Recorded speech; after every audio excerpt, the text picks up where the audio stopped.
എനിക്ക് മതിയായ ഉത്തരം കിട്ടിയില്ല. എന്തുത്തരം? എടാ നിന്നെ കൊണ്ട് അവളെ കെട്ടിച്ച ആ ഭ്രാന്തന്റെ ഉപദ്രവത്തിന് ഒരു പരിഹാരം ഉണ്ടാവുമോ? ഒരു ആണും തുണി ഉണ്ടാവില്ല. അവൾ എന്റെ പെങ്ങളെ മോള് തന്നെയാണ്. പക്ഷേ അവളായിട്ട് എടുക്കുന്ന തീരുമാനങ്ങളാണ് എല്ലാം.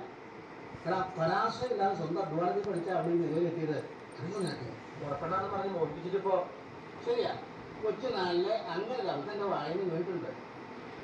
പക്ഷേ അതിനുള്ള ജോലി ഇപ്പൊ വരുമ്പോ പിയൂനും അവളോ സ്വന്തം അച്ഛൻ തന്നെ ഇങ്ങനെ കരിങ്കാലയില്ല എങ്ങനെയാ? അവനെ സത്യം പറയുന്ന ഈ അച്ഛൻ സ്നേഹത്തിൽ പക്ഷാപനം കണ്ടില്ല. നിനക്ക് അർഹതപ്പെട്ടത് ഈ അച്ഛൻ ആവശ്യപ്പെടുന്നു. അതെങ്ങനെ ആശിക്കാവൂ? അർഹതയോടെ തന്നെ ആശിക്കാം. 10ാം ക്ലാസ് പാസ്സായതോടെ എനിക്ക് പ്രമോഷനാണ്. അങ്ങനെയൊക്കെ സംഭവിക്കുമോ? ഇന്നു മുതൽ എന്റെ പരിശ്രമം അതിനുള്ളതാ. മുഴുവൻ ദൈവം അനുഗ്രഹിക്കട്ടെ. പക്ഷേ ഈ ഗൂഢാലോചനയൊന്നും അവൾ അറിയണ്ട. അറിഞ്ഞാൽ എന്താ? അറിഞ്ഞാലോ വലിയ അനക്കേട്ട് തോന്നി സ്ഥലമാറ്റം വഴിക്ക് പോയി കഴിഞ്ഞാൽ ഞാൻ കുഞ്ഞിലോ കുലത്തോട്ട് എനിക്ക് ആശയമുള്ള